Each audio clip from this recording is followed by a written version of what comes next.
All right, this is our next movie for the audio and for what else is left after the audio. But as usual, I've already added the audio. So I'm going to go to the Acrobat file, and I want you to see how it's not that tough if you take it a step at a time. Grab the asteroid one and set it at the current time to 6:16. Now follow that direction for the next 5. The same thing, make sure you're at the right current time. When you add the effect of audio high-low pass, copy this and paste it into the other layers that need it to have a low pass, which will reduce the background noise. This wants you to set 3 keyframes, all right, at 6:16, 9:06, and 12:13.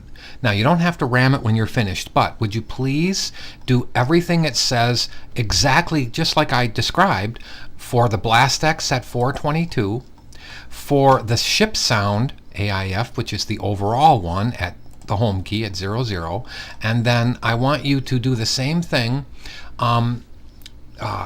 The only thing that I want you to see is that the ship sounds A needs to have a custom in and out point set. And I don't know if we've ever done that in class yet, or if you've done it by yourself, but using the layer window for ship sounds is such an easy way to set an overall in and out point. Now, when I get that in there, I'm going to double click it and show you what I did. When you drop it in the timeline, immediately double click the ship sound AIF and set the in and out point by clicking the 2 buttons, and I'll describe that to you right now. But go ahead and set all of them all the way down to the wind AIF and the overtrack AIF, and this is what you will have. I'm going to unshy them and show you how I have the asteroid, the BlastX, the space sound, the wind, and the overtrack. Now, for the space sound, it was a long file, and I only wanted to use it at the end, if you see what I mean. Now, I am going to close this. Need to get a little bit more room here. I'm going to close this, and I'm going to bring it in again so you can see exactly how I did that, and I set the in and out points. So I'm going to go to my next page, which shows me where the in and out points go so I can read them to you.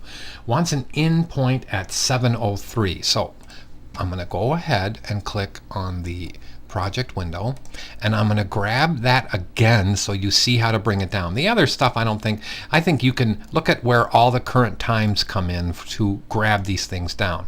But the ship sound one is a little bit different if we haven't done it to this point. So I'm going to go to the audio for it, and we're going to grab the ship sound again and bring it down. If I hit the home key, you will see that I'll grab it and put it at the top layer. Okay, whoops, I didn't bring it down anywhere. Okay, now I thought I hit the home key, and let me snap that into there. Now, what it wants to have is it wants to have a special in and out point set. Currently, it's not. Let me see if ship sound, drag it from the top, press high-low pass. It wants to have it set at 7:03. So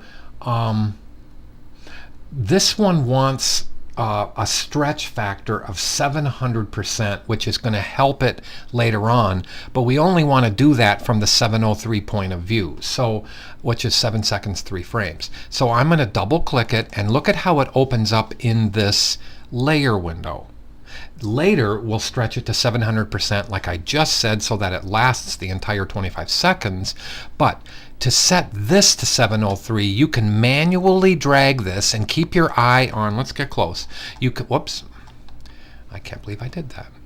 Let's go to the ship. I held the option key. I do that from time to time. Let me double click this again. Okay, let me get close on that so we can see. Instead of holding the control key and zooming in, I did the option key and zoomed, and it took me to the next comp. You can manually drag the scrub here, the current time, and see the time right there for this window by itself.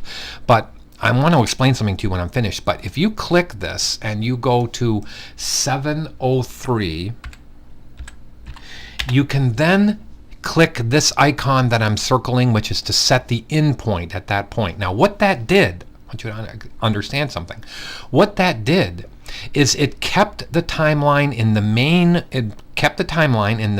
timeline layer window at 0. But it moved 703 to the beginning. So instead of the beginning of this layer that I'm circling being at 00 on the layer up here, it's now at 703, which is a nice way to actually organize yourself. I love how they did that. Now, if you click the same current time for that layer window and you go to 1016, you now can click the out point. Now, obviously, the out point was set at 1016, so I'm going to click the out point anyway, and I'm going to close this layer window here because now you can see how this has been reset. Okay, now to have it last the entire time, we're going to right-hand click and go to time stretch, and we're going to time stretch this little guy to 700% so that it lasts the entire time of the file. Okay, now my papers are flying all over my room. Now that is what I did on the bottom, so I'm going to actually get rid of that because I don't need two of them in there, obviously. So what I would like you to do is I would like you to complete the audio part of page 8 all the way to overtrack, page 7 and 8, for the asteroid, the blast X, the spaceship sound, which is the only one I wanted you to set custom in and out points to, and the wind and the overtrack, okay? And then we're going to go to the next page and actually start in on the next page, and I might stop this. Let me paper shuffle myself and be done with it. The first step is to create the comp. Then it wants you to drag the plain background into that. So we're just going to go ahead and start that. I've already got a main comp on screen done. Let me zoom back out, and I'm going to delete the one composition. So on the main comp, on the page 9, step 21, let's go back on this. Page 9, step 21, I want you to create this main comp. I called my main comp on screen, 640 by 480. Start with the plain background PSD file. Wants you to set these 3 position keyframes, wants you to set the scale and the 4 opacity keyframes. Okay, right there, the 4 opacity keyframes. Now let's go ahead and see that happen, and you can see if I hit UU, it's now showing me everything. So there is the scale, which I wanted you to set at 68%.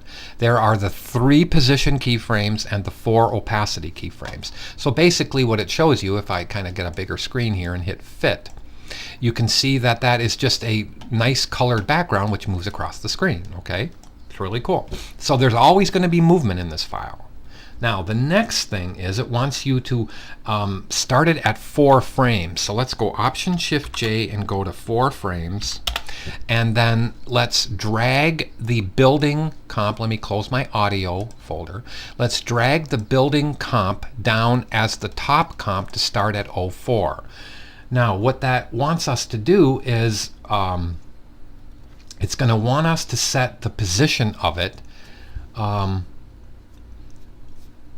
at 317 by 380. So I'm going to close the plain background. Probably should lock it at this point since I don't need to touch it, and hit the P key. It's 320 by 240, and it wants me to reset it at 317 by 380. So let's go 317 by 380. Now the size, if I hit scale, is 100. It wants me to go way the heck down to 25%. So now it's positioned exactly where I want it on the screen. If you see exactly where it is in relationship to my 640 by 480 window. The next thing is it wants me, remember I said it didn't have any opacity keyframes? Now it obviously wants me to set opacity keyframes at the beginning. So let's go all the way to where it says, I don't know why I did that, 2322. And at 2322, let's click opacity on that. So Shift T, Mr. Sorial, and set an opacity keyframe there. Then Option Shift J, and let's set an opacity keyframe at 2417, and then we're going to go on to the next movie. Then I set that to 0. I'm going to quickly glance. I'm going to quickly ram this so you can see what we have so far. The buildings pop up with that colored background. they're constantly moving on the screen, which gives the nice illusion feel. Okay, so far at the end of, I think this is movie 3, this is exactly where you should be. Let me see what the next step is going to be. Okay, we're going to start on the Mustang sequence on the next step. So on to the next movie.